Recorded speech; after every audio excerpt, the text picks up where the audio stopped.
Hi everyone, my name is Manashree. I am studying 9th class in Mathman High School, Vijayawada. Today, the topic given for us is true to its name from the editorial page of Hindu newspaper. With a stroke of pen, the Drugs Controller General of India has put to rest any doubts and concerns that it would rush to grant emergency use approval to COVID-19 cases that were tested and manufactured in India or elsewhere in the absence of sufficient data. The greatly reassuring decision to seek additional safety and immunogenicity data from the Pune-based Serum Institute of India and Hyderabad's Bharat Biotech underlines the regulator's priorities even for emergency use approval rather than an early rollout of vaccines that have not been sufficiently studied. The decision to seek more evidence would mean a slight delay in locally manufactured vaccines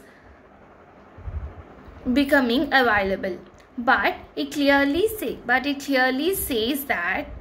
demonstrates that the committee did not misread the announcement by the Prime Minister Narendra Modi that a vaccine will be available in the next few weeks as a signal to grant approval in haste.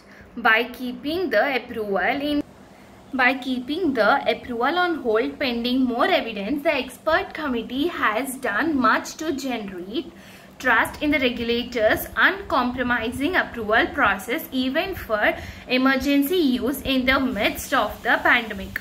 However, these manufacturers have unfortunately come out as being in a hurry to seek approval without sufficient data to support their case. Bharat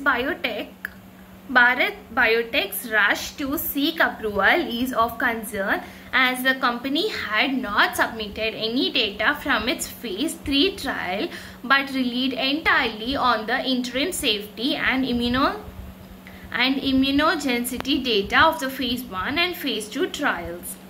The company had begun phase 3 trials only in mid-November, while Serum had submitted interim safety and efficacy data on the Oxford vaccine from the phase 2/3 clinical trials carried out in India and other countries.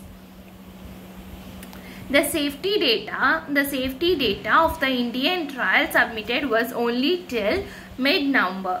The phase 3 trials by Serum began on September 21, and since the second dose is administered 28 days after the first, the median follow-up after the second dose would have been for just a few weeks.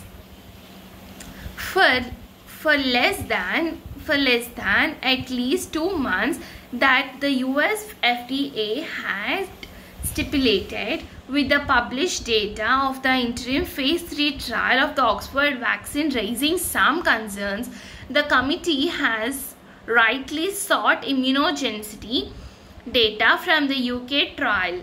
While the UK has approved the mRNA vaccine from the US-based Pfizer, no country including the UK has approved the Oxford vaccine manufactured by London-based AstraZeneca.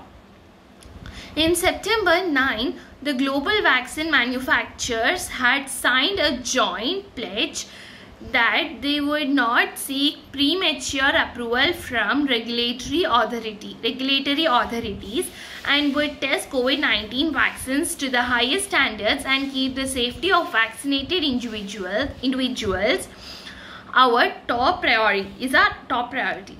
This is our editorial page. Thank you.